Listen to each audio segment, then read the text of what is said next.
An Opinion of the Trinidad and Tobago Dollar's Inflated Value by Mary King. The Overvalued TNT Dollar. Our domestic private sector faces barriers to entry into the export market, hindering the country's access to foreign exchange. The prevailing advice from numerous economists suggests devaluing the overvalued Trinidad and Tobago dollar as a necessary step. This recommendation arises due to periodic shortages of foreign exchange, a characteristic of the volatile petroleum sector. The imbalance between demand and supply for foreign exchange strains the country's reserves, prompting temporary measures such as utilizing reserves and seeking foreign loans. Consequently, this escalates the national debt. The International Monetary Fund, IMF, supports this solution, adding weight to the arguments of economic commentators. But what exactly defines an overvalued currency? In essence, if the production costs of goods or services in Trinidad and Tobago exceed those of its export competitors, the currency is deemed overvalued. This is often evaluated by comparing the cost of a McDonald's hamburger across countries, alongside assessing the demand-supply dynamics for foreign exchange.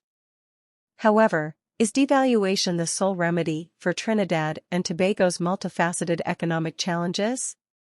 In reality, the bulk of foreign exchange is earned through the petroleum sector, sustaining the import-dependent domestic economy.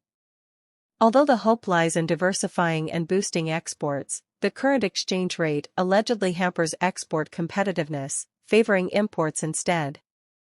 Yet, a closer look reveals that it's not just the labor costs driving this imbalance. Rather, it's the productivity of production processes that poses a challenge. Improving productivity, innovation, and specialization, as advocated by experts like Professor Michael Porter, could prove more beneficial than devaluation alone. Moreover, the rigidity of the onshore private sector, rooted in historical economic structures, might impede adaptation to export-oriented activities. The entrenched reliance on imports, fueled by historical economic patterns, further complicates the shift towards export diversification. Another perspective suggests that the assumption of perpetual foreign exchange availability incentivizes risk-averse behavior, favoring the import sector over export ventures. However, the realization of dwindling foreign exchange reserves might spur the onshore sector towards export-oriented strategies or even emigration. In essence, addressing Trinidad and Tobago's economic challenges requires a multifaceted approach beyond mere currency devaluation, focusing on enhancing productivity, fostering innovation, and transforming entrenched economic structures.